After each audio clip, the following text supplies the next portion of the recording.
Worldwide parent coach and conscious educator Sue DeCaro is on a mission to revitalize the joy in parenting. Welcome to Conscious Parents, Thriving Kids, a podcast designed to help parents all over the world create deeper connections with themselves and their children while overcoming life's daily parenting challenges.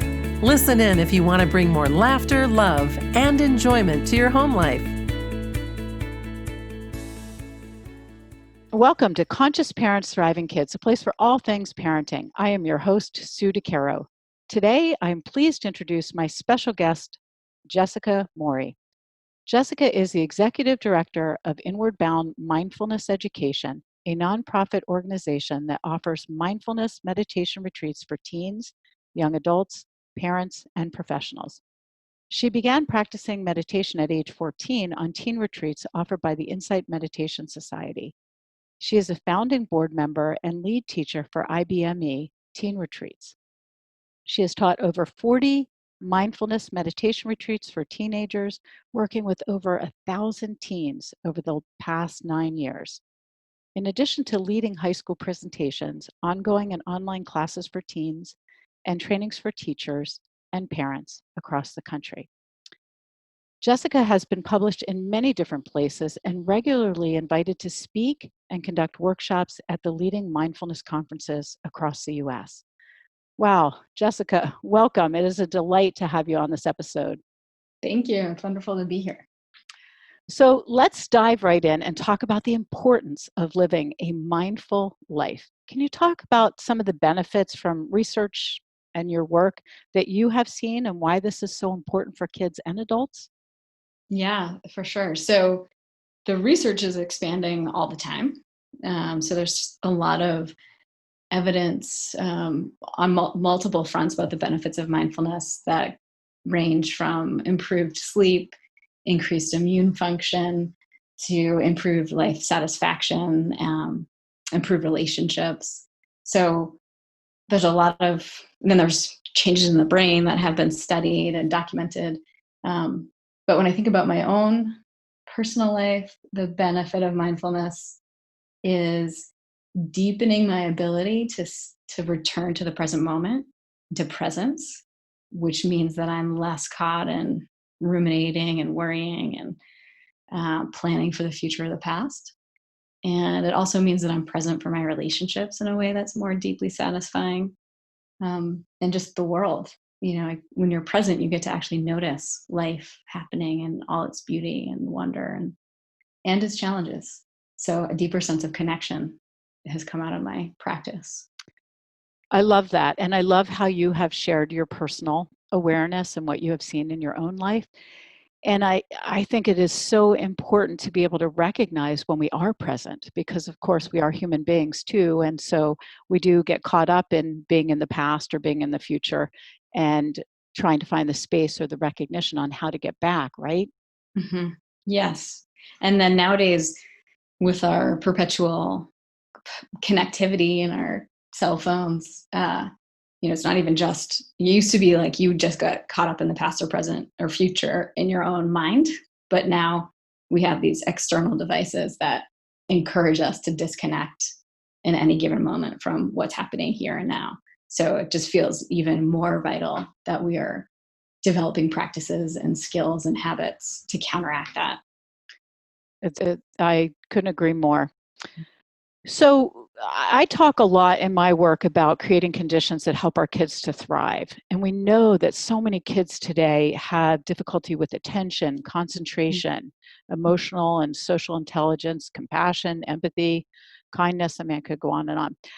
Let's talk about how important it is for the young people to gain these skills, to fill their own toolbox, so to speak. Can you share your thoughts on this and how, in your work dealing with so many teens over the past 9 years, how you have seen that really come alive?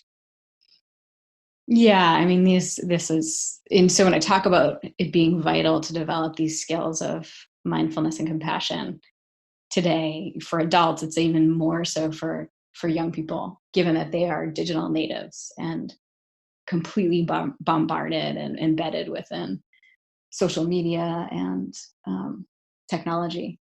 So what's coming to mind for me to talk about in that front right now is like what a main piece is what I see a lot of with social media and what we keep hearing about nowadays, the correlation between the rise of social media and depression and anxiety among young Mhm. people. And, so much of that coming out of comparison culture. And so, we've all, just as humans, comparing mind happened before social media. Um, Self-judgment, not feeling like we're good enough was happening before. But it seems like these technologies are just exacerbating those habits of mind. So that, I just see com- consistently amongst young people that sense of like not being good enough, of comparing themselves to other people. So one of the things that I feel most delighted or satisfied when I teach young people is when they connect into a sense of their own goodness and individual worth in their uniqueness and their common humanity. So when teens say things like, oh, I felt like I belonged for the first time, or I felt like I could be safe in my own mind, or I felt like I could love myself truly, that's the kind of thing that is most meaningful to me as a teacher. Wow. I have chills. Talk about how you see that transformation, if you don't mind sharing, because Yeah. that is really powerful. So when you're working with a room full of teens or maybe just a few, how do you see that transition happening when they're able to connect to their own goodness and their individual worth? Because we know so many adults are living life and may live out their lives not connecting to their individual worth. And to see that in a young person, Hmm. wow. Hmm. It's so powerful. Yeah, so our retreats are a week long, and it's really a journey. It feels like a full journey. That there might be some resistance or challenge in the beginning, and so what we're teaching is both attention skills, so focus and sustaining attention through mindfulness meditation. So there's that piece, but we're also teaching specific compassion and loving kindness meditations as well. So the youth are getting both of those things. That and at the same time, mindfulness to me is not it's not just about attention and concentration. It's also about the quality of mind that we bring to a moment. And that quality of mind is deeply accepting and just receiving, and the quality of attention of just being willing to put all of your attention on something as like basic and apparently boring as a breath. There's just a like intrinsic learning that when we develop the ability to do that and then we see that that's meaningful, and we get curious and connected with something that's like so mundane, there's something that comes out of that that can be like, oh, maybe there's something worthwhile in everything that's mundane, including me, including my thoughts, including my emotions. Like they're worthy of attention and acceptance. So there's a way that even just doing the mindfulness teaches that skill, right? Or that quality of mind. Um, so I see a journey, and then the other major piece of our retreats is there's 2 hours a day of small group work where the teens are in the same small group. They're facilitated. We call that our relational mindfulness practices. And in those groups, they basically get the experience of deeply attending to their peers, like listening deeply and speaking from the heart and being attended to with kindness and curiosity, and a deep acceptance in that space when they're being vulnerable. So I think that piece also of like being able to deepen trust, share their stories, be more and more vulnerable, and having that be accepted with kindness, that's part of the process of them being like, oh, there's something that I have to share that's worthwhile, that's unique, but also common, that people want to hear, that people can accept. Um, so, so it's really that, and that's where I see it, kids expressing this a lot, is when they're in those small groups of the power of that attention from their peers.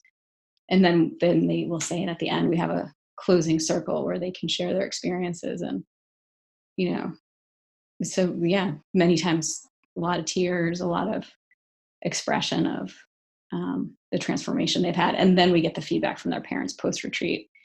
Um, that often points to this sense of them having felt a sense of belonging and their own worth. Wow, it's like sending a different child back. Yeah. Yeah. And we've had parents say that. I mean, one of my favorite ones is a parent saying, my son came home and took out the trash and did the dishes without me even asking.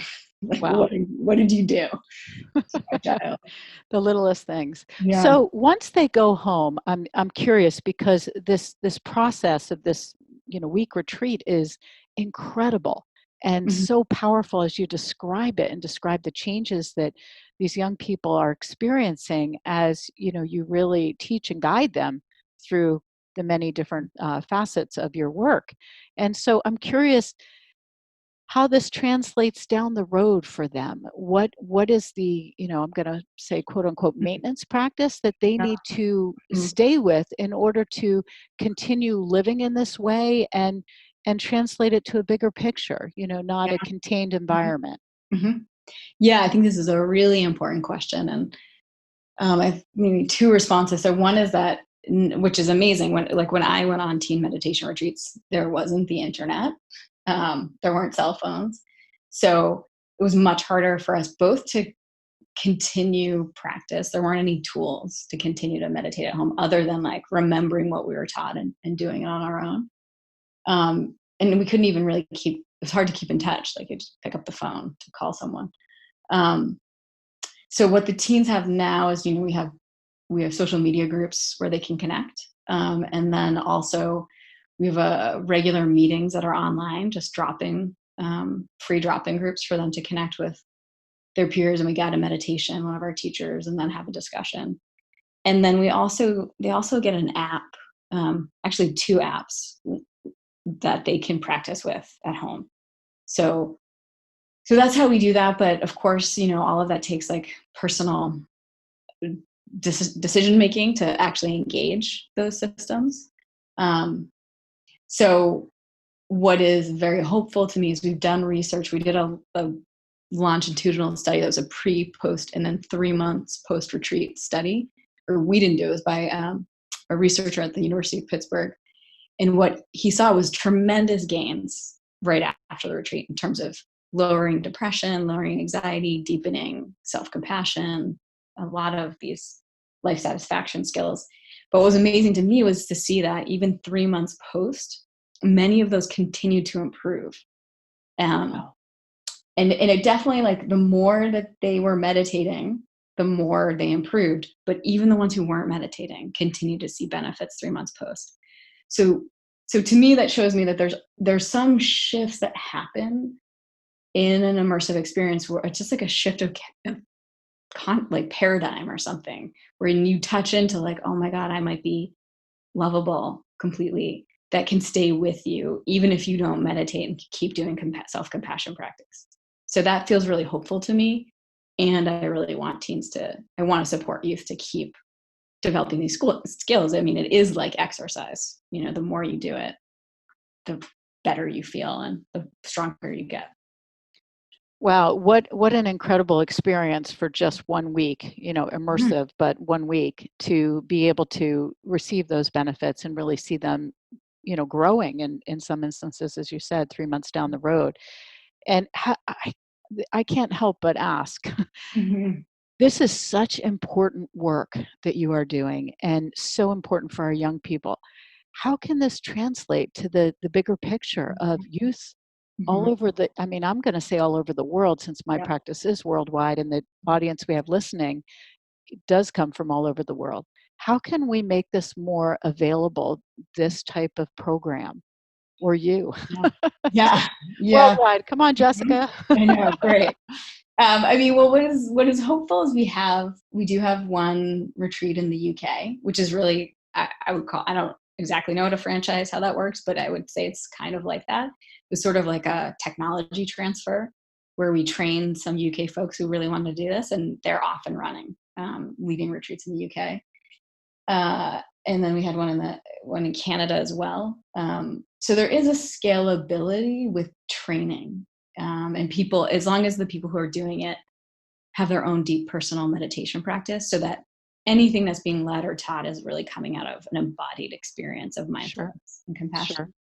So that's scalable. It is financially challenging because we have a real commitment to accessibility.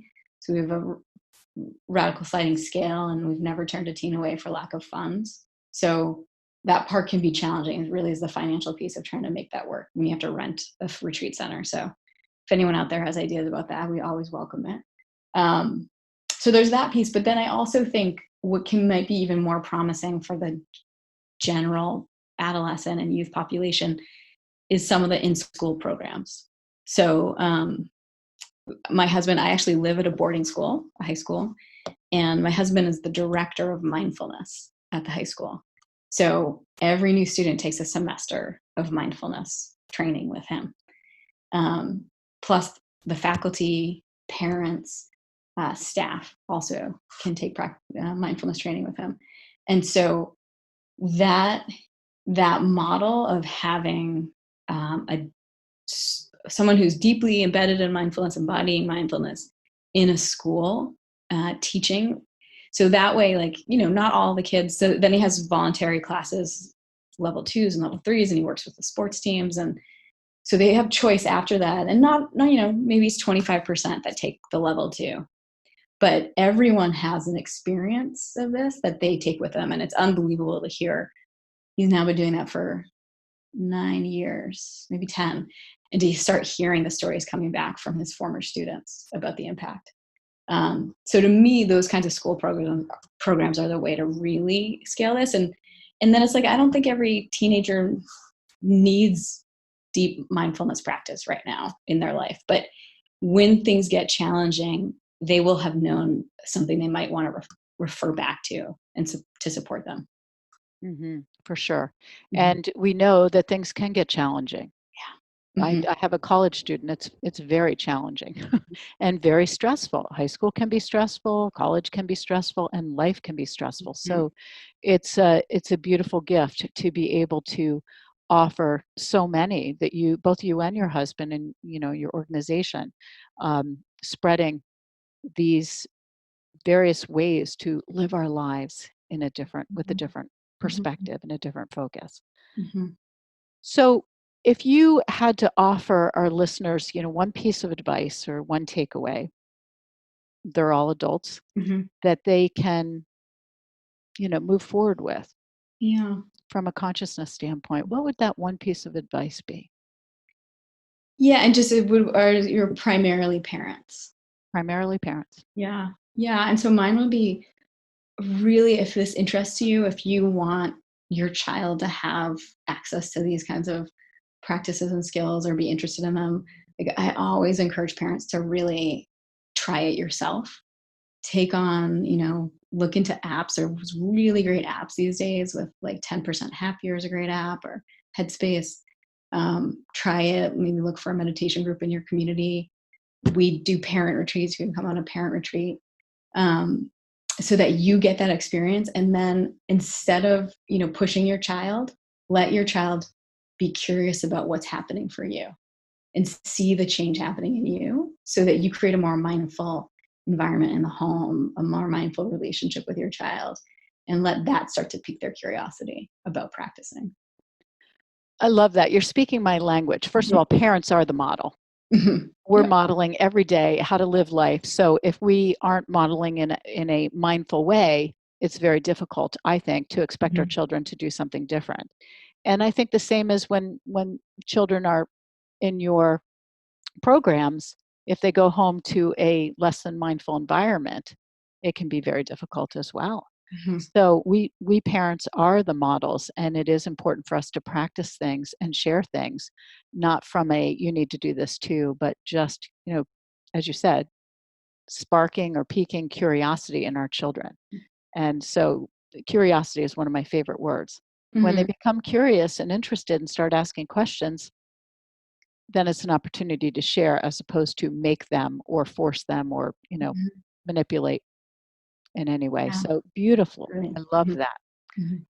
So And that was what the case for me. My mom used to go on meditation retreats, and I definitely would see this amazing transformation post retreat that got me curious. Like, what are you doing? What's happening? Like, there was a real difference in her energy and connection.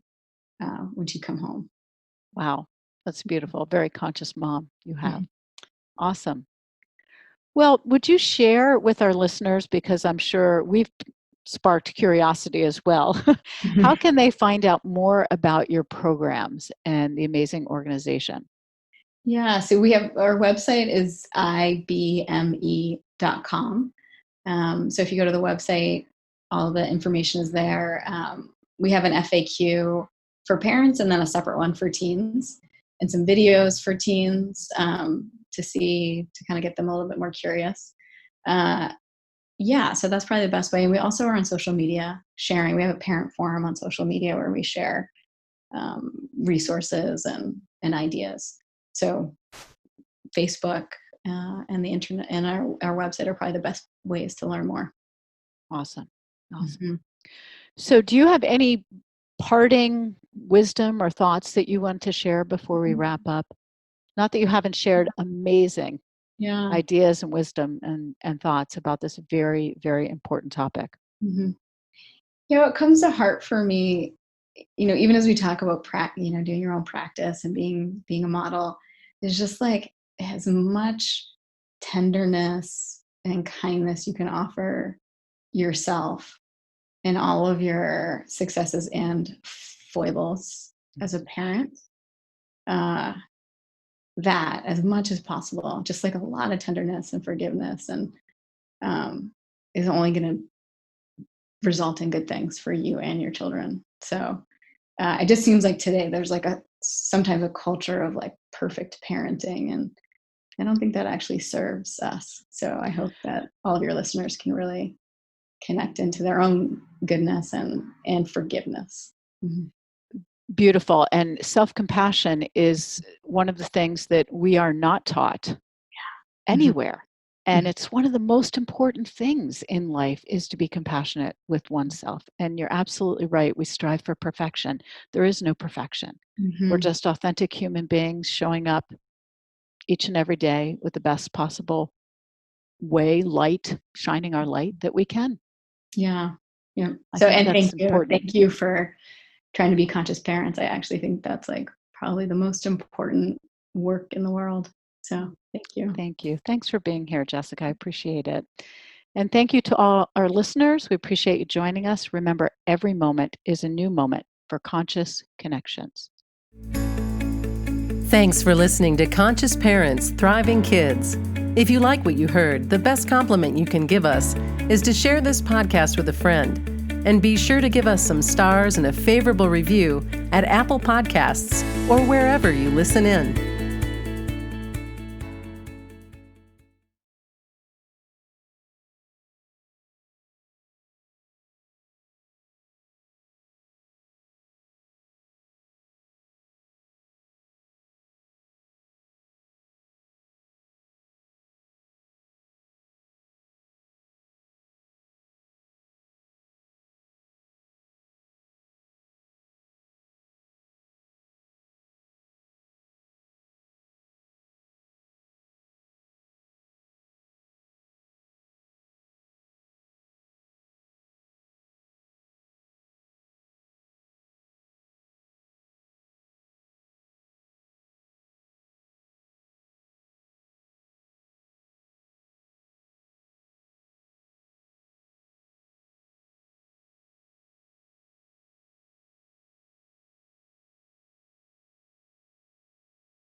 Thanks for listening to Conscious Parents, Thriving Kids. If you like what you heard, the best compliment you can give us is to share this podcast with a friend. And be sure to give us some stars and a favorable review at Apple Podcasts or wherever you listen in.